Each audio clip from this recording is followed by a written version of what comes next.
Tall Tales from the Mekong Delta by Kate Braverman.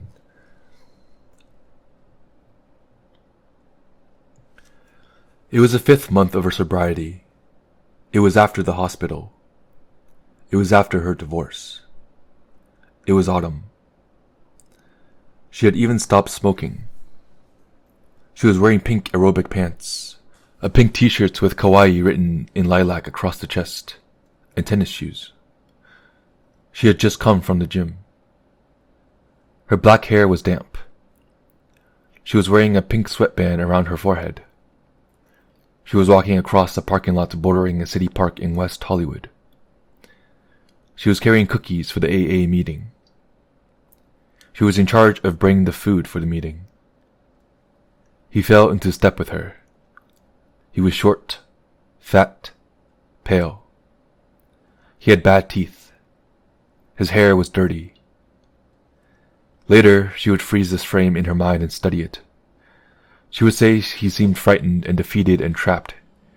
Cagey was a word she used to describe his eyes, how he measured and evaluated something in the air between them. The way he squinted through hazel eyes, it had nothing to do with the sunlight. "I'm Lenny," he said, extending his hand. "What's your name?" She told him. She was holding a bag with packages of cookies in it. After the meeting, she had appointments with her psychiatrist, then a manicure. She kept walking. "You a teacher? You look like a teacher," he said. "I'm a writer," she told him. "I teach creative writing." "You look like a teacher," Lenny said. "I'm not just a teacher," she told him. She was annoyed. "Okay, you're a writer, and you're bad. You're one of those bad girls from Beverly Hills. I've had my eye on you," Lenny said. She didn't say anything. He was wearing blue jeans, a black leathers jacket zipped to his throat, a long red wool scarf around his neck, and a Dodgers baseball cap. It was too hot a day for the leather jacket and scarf. She didn't find that detail significant. It caught her attention. She touched it briefly and then let it go. She looked but did not see. They were standing on a curb. The meeting was in a community room across the boulevard. She wasn't afraid yet. "You do drugs? What do you do? Drink too much?" he asked. "I'm a cocaine addict," she told him. "Me too. Let's see your tracks. Show me your tracks." Lenny reached out for her arm. "I don't have any now." She glanced at her arm. She extended her arm into the yellow air between them. The air was already becoming charged and disturbed. "They're gone." "I see them," Lenny told her, inspecting her arm, turning it over, holding it in the sunlight. He touched the part of her arm behind her elbow where the vein rose. "They're beautiful." "But there's nothing there," she said. "Yeah, there is. There always is if you know how to look," Lenny told her. "How many people by the door? How many steps?" He was talking about the door across the boulevard.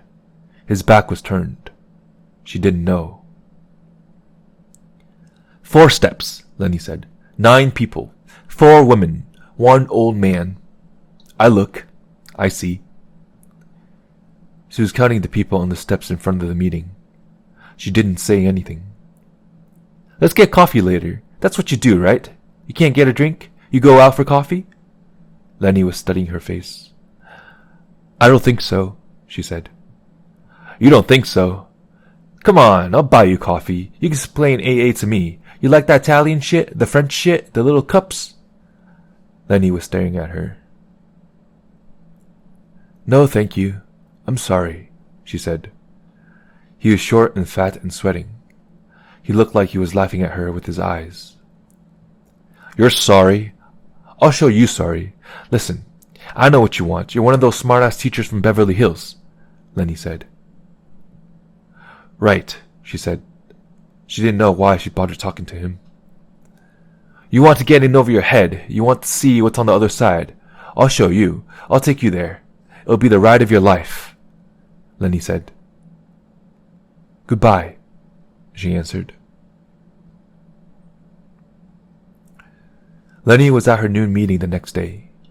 She saw him as she walked through the door. She wondered how he knew that she would be there. As she approached her usual chair, she saw a bouquet of long-stemmed pink roses. You look beautiful, Lenny said. You knew I'd be here. That's why you put that crap on your face. You didn't have that paint on yesterday. Don't do that. You don't need to do that. Those whores from Beverly Hills need it. Not you. You're a teacher. I like that. Sit down. He picked up the roses. Sit next to me. You glad to see me? I don't think so. She sat down. Lenny handed the roses to her. She put them on the floor. Yeah, you're glad to see me. You were hoping I'd be here, and here I am. You want me to chase you? I'll chase you. Then I'll catch you. Then I'll show you what being over your head means. Lenny was smiling. She turned away. When the meeting was over, she stood up quickly and began moving, even before the prayer was finished. I have to go, she said softly, over her shoulder. She felt she had to apologize. She felt she had to be careful.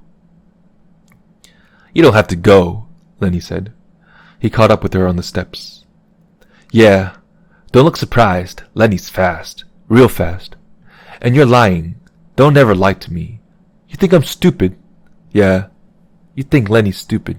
You think you can get away from me? You can't get away. You got an hour. You don't pick that kid up for the dance school until 4. Come on. I'll buy you coffee. What are you talking about? She stopped. Her breath felt sharp and fierce. It was a warm November. The air felt like glass. That kid. That your daughter? You take her to dance school every Wednesday at 4, Lenny said. How do you know that? She put her hands on her hips. I know all about you. I know your routine. I've been watching you for 2 weeks, ever since I got to town. I saw you my first day. You think I ask you out on a date and not know your routine? Lenny stared at her. She felt her eyes widen. She started to say something, but she changed her mind. You live at the top of the hill, off of Doheny. You pick up that kid, what's her name? Annie something? You pick her up and then take her to dance school. You get coffee next door, table by the window. You read the paper, then you go home. Just the 2 of you. And the Mex cleaning lady, Maria. That her name? Malia? They all call her Malia. And the gardener Friday afternoons. That's it. Lenny lit a cigarette. You've been following me? She was stunned. Her mouth opened. Recon, Lenny said. I beg your pardon? In Nam, we call it recon. Fly over, get a lay of the land, or stand behind some trees, count the personnel. People look, but they don't see. I'll tell you about it. Get coffee. You got an hour. Want to hear about Vietnam? I got stories. Choppers? I like choppers. You can take your time, aim. You can hit anything, even dogs. Some days we go out just aiming at dogs. Or the black market? Want to hear about that? Profiteering smack? You're a writer, right? You like stories. I got tall tales from the Mekong Delta for you, sweetheart. Knock your socks off. Come on. He reached out and touched her arm. Later you can have your own war stories. I could be one of your tall tales. I could be the tallest. The sun was strong. The world was washed with white. The day seemed somehow clarified. He was wearing a leather jacket and shaking. It occurred to her that he was sick. Excuse me, I must go, she said. If you follow me, I shall have someone call the police. Okay, calm down, Lenny was saying behind her. I'll save you a seat tomorrow, okay? She didn't reply. She sat in her car. It was strange how blue the sky seemed, eked with the blue of radium or narcotics. Or China blue, perhaps. Was that a color? The blue of the China Sea? The blue of Vietnam? When he talked about Asia, she could imagine that blue luminescence with ancients' fever, with bridges broken, with the harvest lost in blue flame. She locked her car and began driving. It occurred to her suddenly that the Chinese took poets as concubines. Their poets slept with warlords. They wrote with gold ink. They ate orchards and smoked opium. They were consecrated by nuance, by birds and silk and the ritual birthdays of gods, and nothing changed for 1,000 years. An afternoon was absinthe yellow and almond, burnt orange and chrysanthemum, and in the abstract sky, a litany of kites.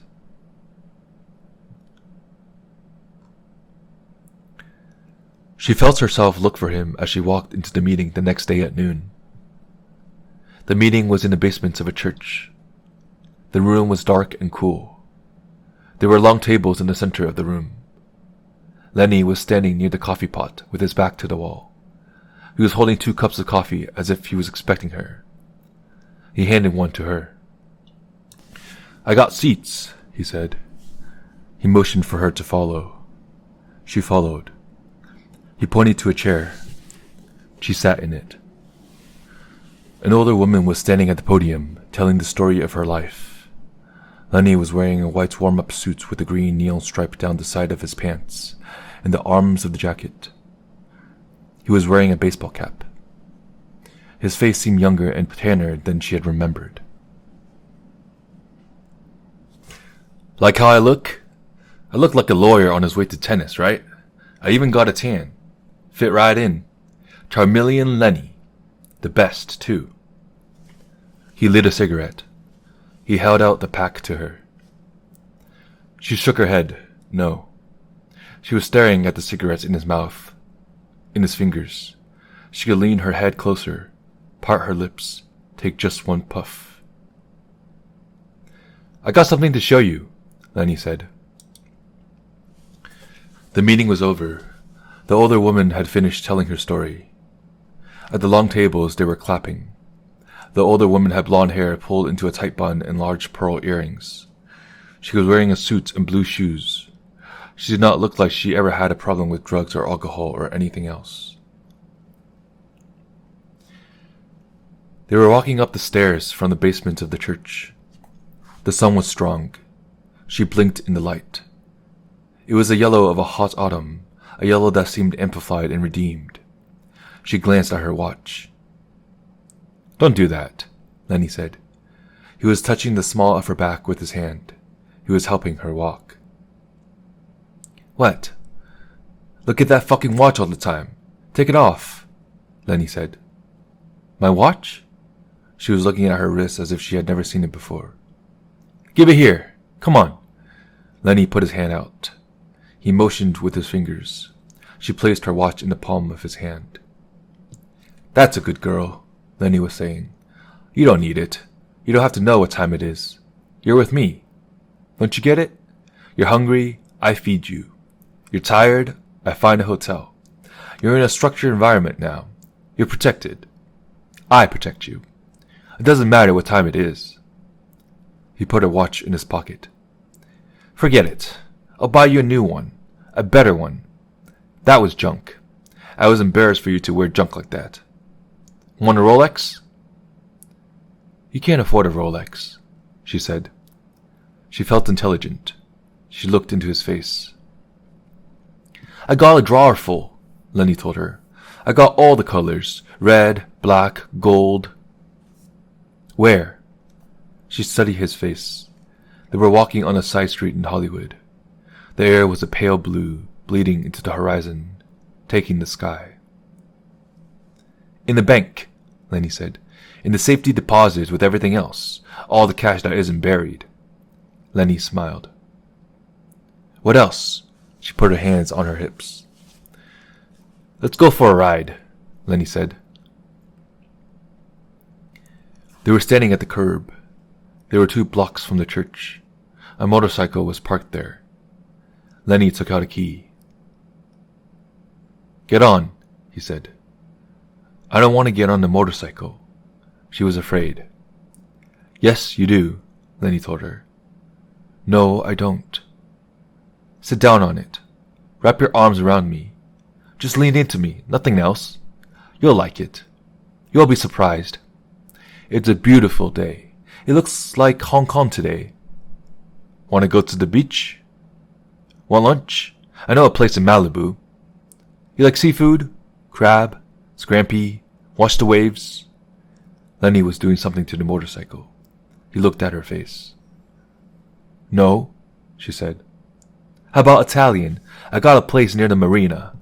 Owner owes for 10 kilos. We'll get a good table. You like linguine?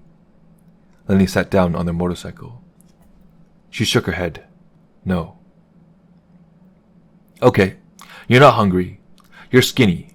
You should eat. Come on, we'll go around the block. Get on.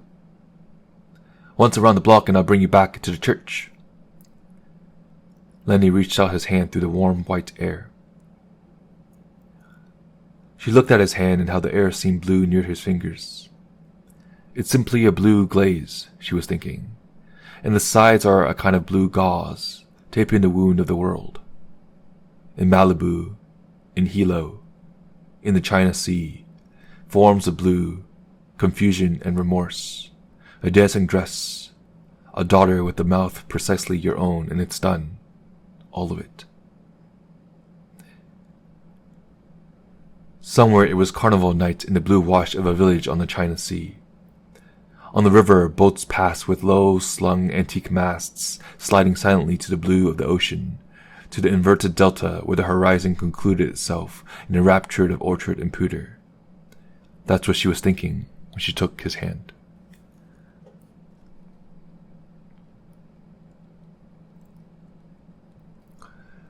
She did not see him for a week.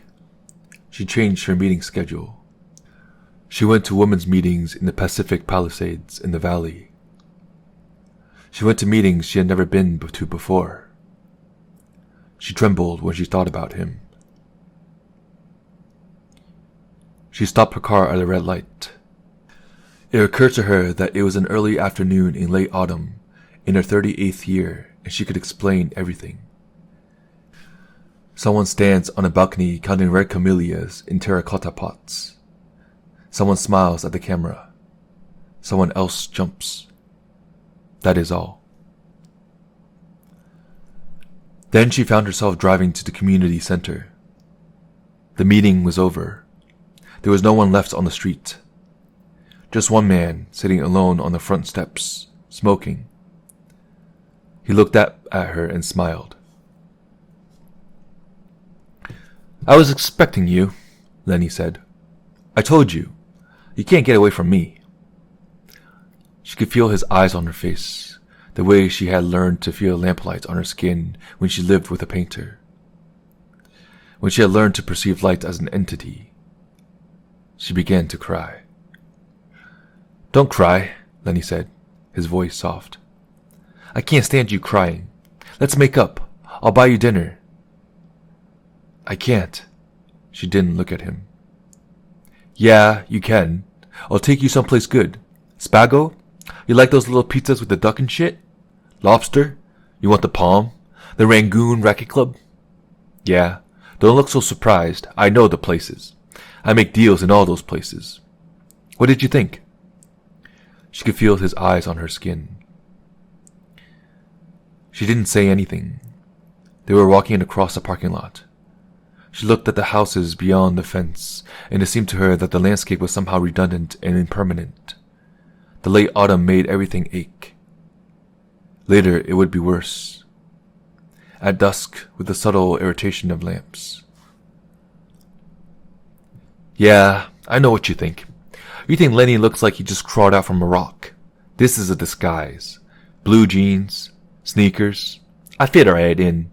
I got a gang of angry Colombians on my ass. Forget it. Lenny stared at her. You got a boyfriend? What's it to you? What's it to me? That's sharp.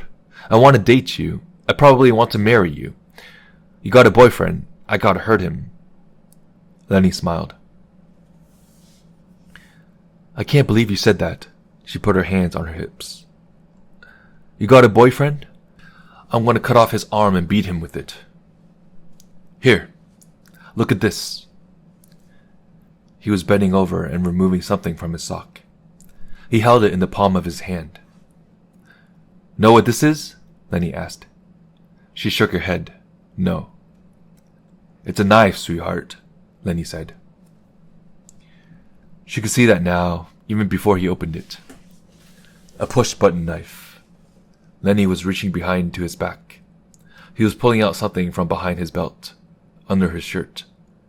It was another knife. Want to see the guns? She felt dizzy. They were standing near her car. She leaned against the door.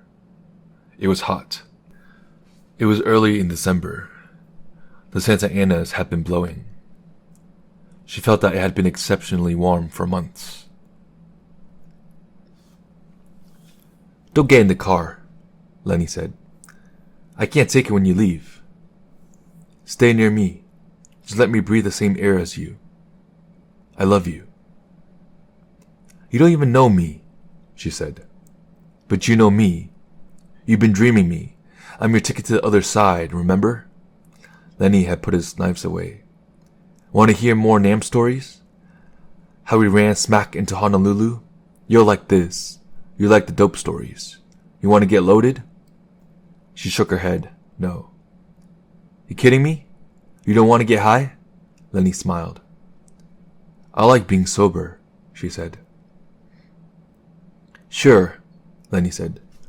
Let me know when that changes. One phone call. I got the best dope in the world. They were standing in front of her car. The streets beyond the parking lot seemed estranged, their air tarnished. She wondered where the syllables of tenderness were. She hadn't thought about drugs in months. Lenny was handing her something, thin circles of metal. She looked down at her hand. 2 dimes seemed to glare in her palm. For when you change your mind, Lenny said. He was still smiling.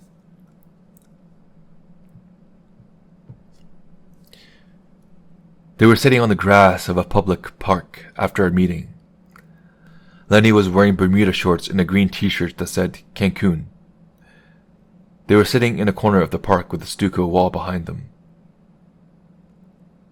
It's our anniversary, Lenny told her. We've been in love 4 weeks. I've lost track of time, she said. She didn't have a watch anymore. The air felt humid, green, stalled. It was December in West Hollywood. She was thinking that the palms were livid with green death. They could be the palms of Vietnam. I want to fuck you, Lenny said. Let's go to your house. She shook her head. No. She turned away from him. She began to stand up. Okay. You got the kid. I understand that. Let's go to a hotel. You want the Beverly Wilshire? I got a problem there. What about the Four Seasons? You want to fuck in the Four Seasons? You need to get an AIDS test, she said. Why? Lenny looked amused. Because you're a heroin addict. Because you've been in jail, she began. Who told you that? Lenny sat up. You told me, she said. Terminal Island, Chino, Folsom? Is it true? Uh-huh, Lenny said. He lit a cigarette.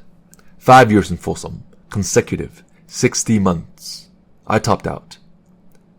She stared at him. She thought how easy it would be to reach out and take a cigarette. Just one. Once. Means I finished my whole sentence. No time off for good behavior. Lenny did the whole 60. He smiled. I don't need an AIDS test. You're a heroin addict. You shot cocaine. You're crazy. Who knows what you do or who you do it with? She was beginning to be afraid. You think I'd give you a disease? Lenny looked hurt. Silence. She was looking at Lenny's legs, how white the exposed skin was. She was thinking that he brought his sick body to her, that he was bloated, enormous with pathology and bad history, with jails and demented resentments. Listen, you got nothing to worry about. I don't need a fucking AIDS test. Listen to me. Are you hearing me? You get that disease. I take care of you. I take you to Bangkok. I keep a place there, on the river. Best smack in the world. 50 cents. I keep you loaded.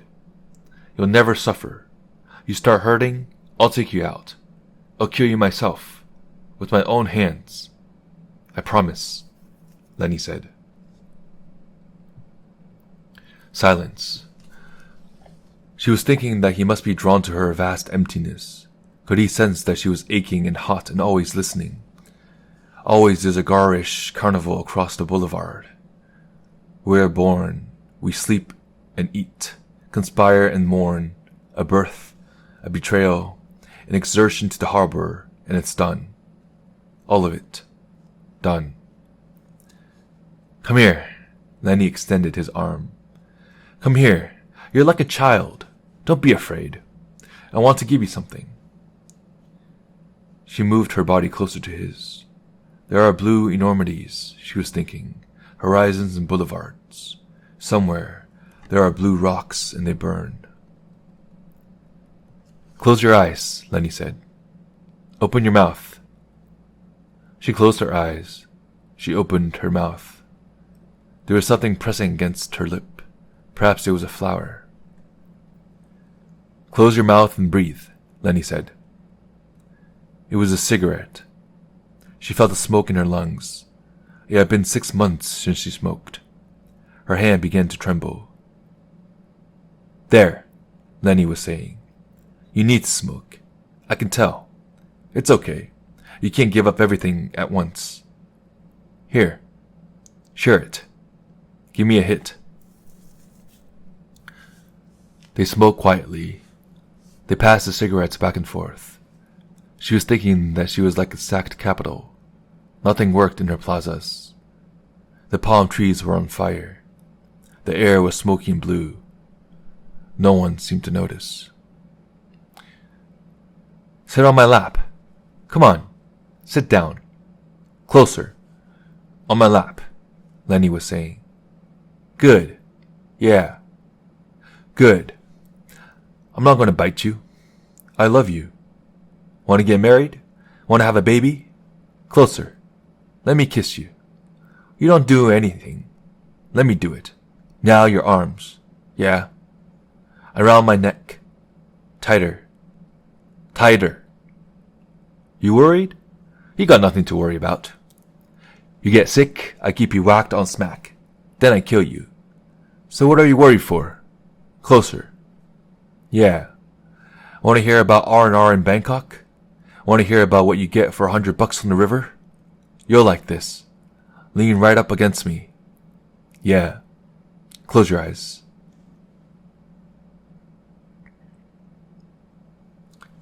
Look, it's hot. You want to swim? You like that? Swimming? You know how to swim? Lenny looked at her. Yeah? Let's go. I got a place in Bel Air. You have a place in Bel Air? She asked. It was after the meeting. It was the week before Christmas. It was early afternoon. Guy I used to know? I did a little work for him. I introduced him to his wife. He owes me some money. He gave me the keys. Lenny reached into his pocket. He was wearing a white and yellow warm-up suit. He produced a keyring. It hung in the hot air between them. It's got everything there. Food, booze, dope, pool, tennis court, computer games. You like that, Pac-Man? She didn't say anything. She felt she couldn't move. She lit a cigarette. She was buying 2 packages at a time again. She would be buying cartons soon. Look, we'll go for a drive. I'll tell you some more war stories. How he set that captain from Ohio up and took him down. He was in 1,000 bits but dying slow and lucid. He put the whole thing together. You could see it in his eyes. You like that story, right? Come on. I got a nice car today. I got a brand new red Ferrari.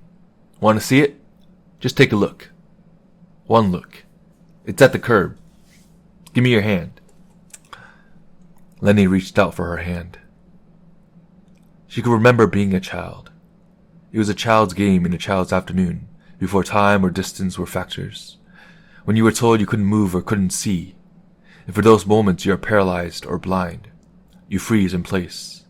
You don't move. You feel that you have been there for years. It does not occur to you that you can move.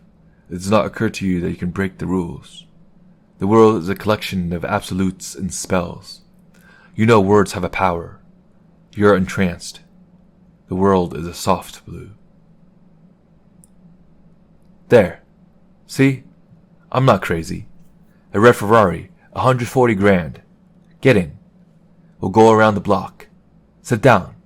Nice interior, huh? Nice stereo. But I got no fucking tapes. Go to the record store with me. You pick out the tapes, okay? Then we'll go to Bel Air. Swim a little. Watch the sunset. Listen to some music. Wanna dance? I love to dance. You can't get a disease doing that, right?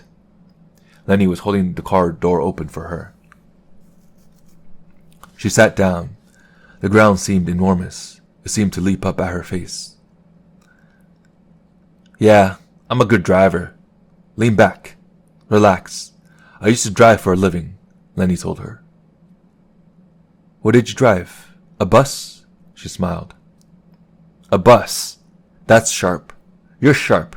You're one of those sharp little Jewish girls from Beverly Hills with a cocaine problem. Yeah, I know what you're about. All of you. I drove some cars on a few jobs, a couple of jewelry stores, a few banks. Now I fly, Lenny said. Lenny turned the car onto Sunset Boulevard. In the gardens of the houses behind the gates, everything was in bloom. Patches of color slipped past so fast she thought they might be hallucinations. Azaleas and camellias and hibiscus. The green seemed sullen and half asleep, or perhaps it was opiated, dazed, exhausted from pleasure. You fly, she repeated. Planes. You like planes? I'll take you up. I got a plane. Company plane, Lenny told her. It's in Arizona. You're a pilot? She put out her cigarette and immediately lit another. I fly planes for money. Want to fly? I'm going next week. Every second Tuesday. Want to come? Lenny looked at her. Maybe, she said. They had turned on the streets north of Sunset. They were winding up a hill. The street was narrow. The bougainvillea was a kind of net near her face. The air smelled of petals and heat. Yeah, you'll come with me. I'll show you what I do. I'll fly over a stretch of desert that looks like the moon. There's a small manufacturing business down there. Camouflaged. You never see it. I drop some boxes off. I pick some boxes up. 3 hours work. 15 grand, Lenny said. Know what I'm talking about? No. Yeah, you don't want to know anything about this. Distribution, Lenny said. That's federal. You do that twice a month? She asked. They were above Sunset Boulevard. The bougainvillea was a magenta web. There were the sounds of birds and insects. They were winding through pine trees. That's $30,000 a month. That's nothing. The real money's the Bogota run, Lenny said. Mountains leap up out of the ground, out of nowhere. The Bogota run drove me crazy. Took me a month to come down. Then the Colombians got mad. You know what I'm talking about? No. That's good. You don't want to know anything about the Colombians, Lenny said. She was thinking about the Colombians in Bogota and the town where Lenny said he had a house, Medellin. She was thinking they would have called her Gitana, with her long black hair and bare feet. She could have fanned herself with handfuls of $100 bills like a green river.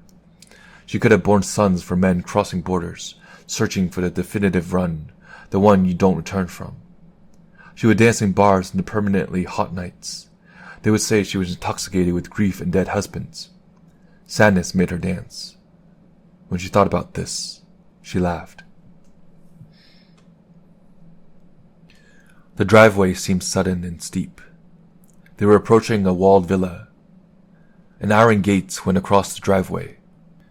The black bars were pointed at the top, like a series of spears tipped with gold. Lenny pushed numbers on a console. The gate opened. He parked the red Ferrari. She followed him up a flight of stone steps. The house looked like a Spanish fortress. There were balconies outside the high windows. There were turrets. There was the sound of birds. A large Christmas wreath with pine cones and a red ribbon hung on the door. The door was unlocked. They walked in. The living room was vast and cool.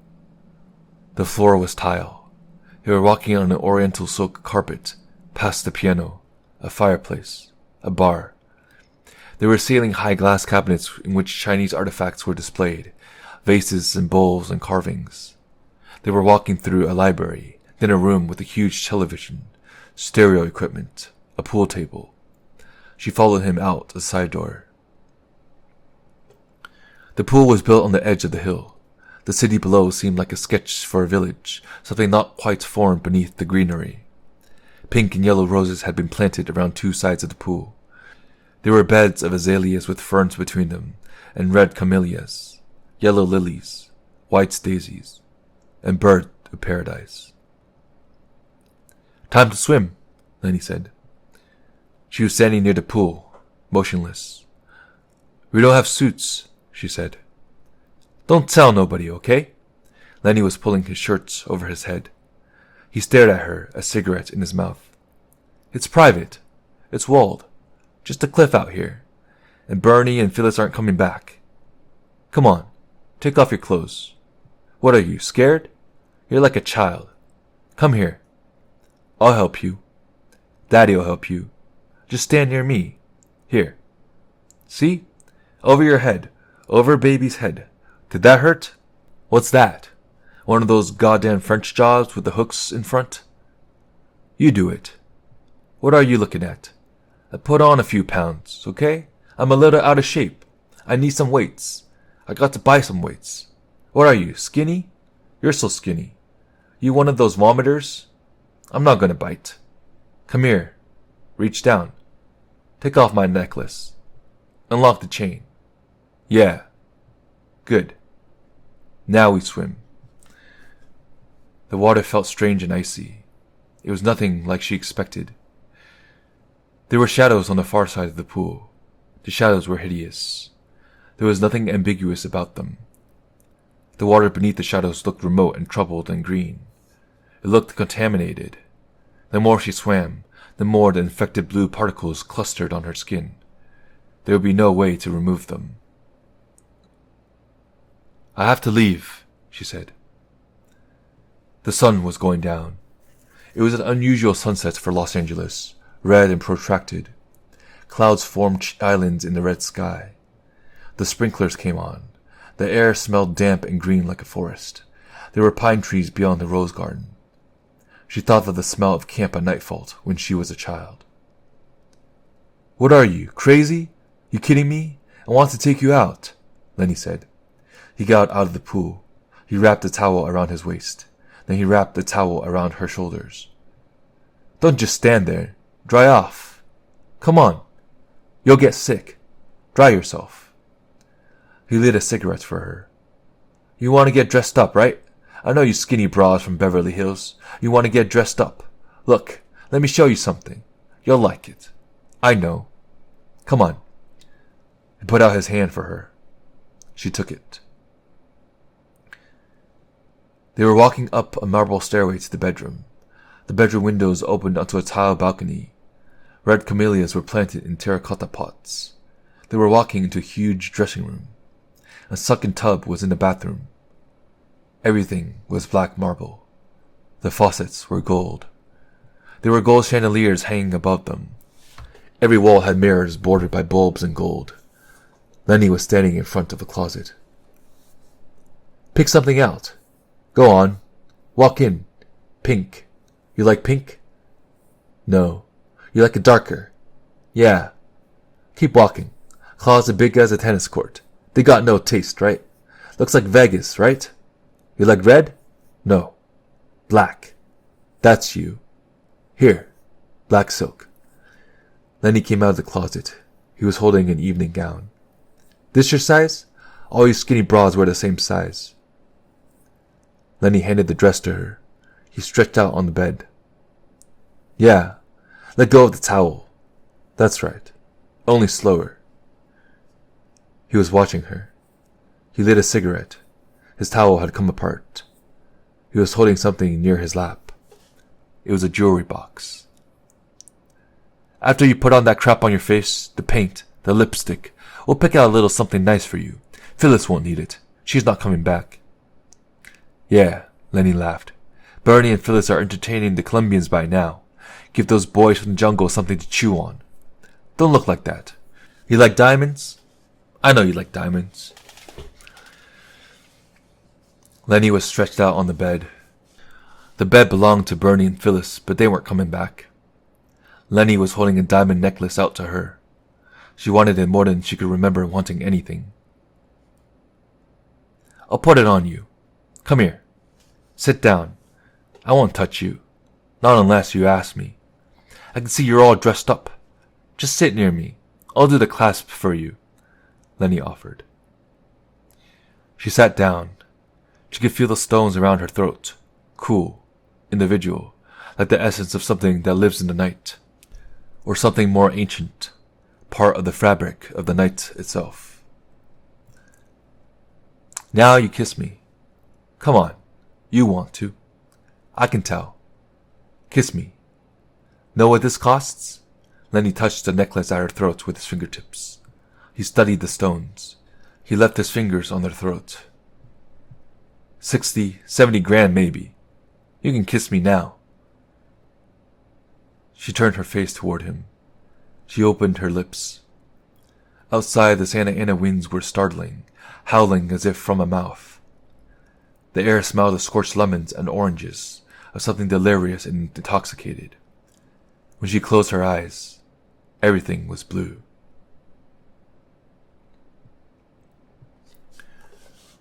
She didn't see him at her new meeting the next day or the day after. She thought, well, that's it. I'll never see him again. She wasn't sorry. She got a manicure. She went to her psychologist. She began taking a steam bath after her aerobics class at the gym. She went Christmas shopping. She decided to give everyone crystal this year. She brought her daughter a white rabbit coat trimmed with blue fox. She was spending too much money. She didn't care. It was Christmas Eve when the doorbell rang. There were carols on the radio. She was wearing a silk robe and smoking. She told Maria that she would answer the door. You promised to never come here. She was angry. You promised to respect my life, to recognize my discreet borders. Discreet borders, Lenny repeated. I'm in serious trouble. Look at me. Can't you see there's something wrong? You look, but you don't see. There was nothing unusual about him. He was wearing blue jeans and a black leather jacket. He was carrying an overnight bag. She could see the motorcycle near the curb. Maybe the Colombians had the red Ferrari.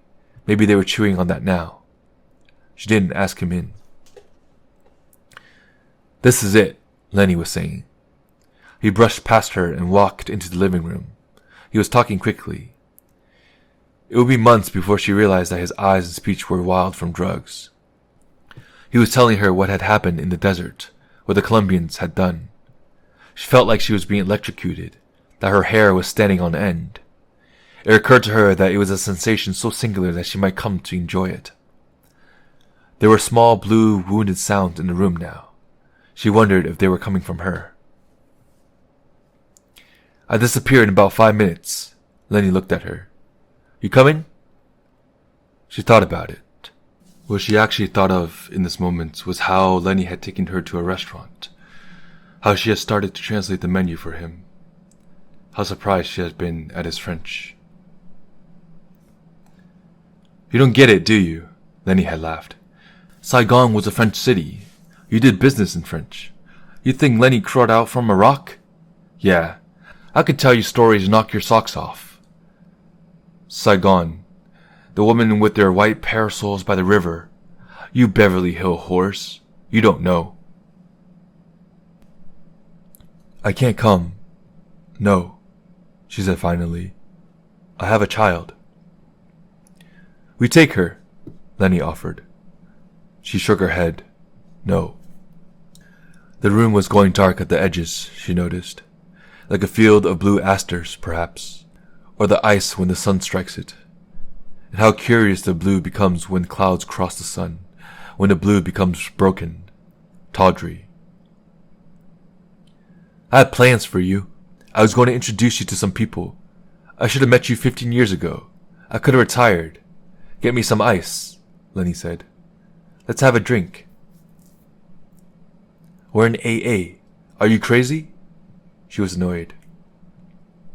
I need a drink. I need a fix. I need an automatic weapon. I need a plane, he said. He looked past her to the den. Maria was watching television and wrapping Christmas presents. You need a drink too, Lenny said. Don't even think about it. The phone. You're an accessory after the fact. You can go to jail. What about your kid then? They were standing in her living room. There was a noble pine tree near the fireplace. There were wrapped boxes beneath the branches. Maria asked in Spanish if she needed anything. She said not at the moment. 2 glasses with ice. That was all. Have a drink, Lenny said. You can always go back to the meetings. They take you back. They don't mind. I do it all the time, all over the world. I've been doing it for 10 years. I didn't know that, she said. It was almost impossible to talk. It occurred to her that her sanity was becoming intermittent, like a sudden stretch of intact road in an abandoned region, or radio music, blatant after months of static. Give me the bottle. I'll pour you one.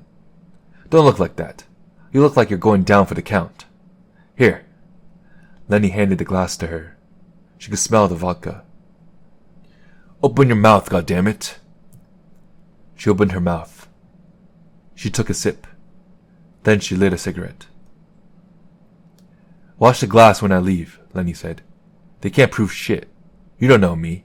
You were never anywhere. Nothing happened. You listening? You don't look like you're listening. You look like you're on tilt.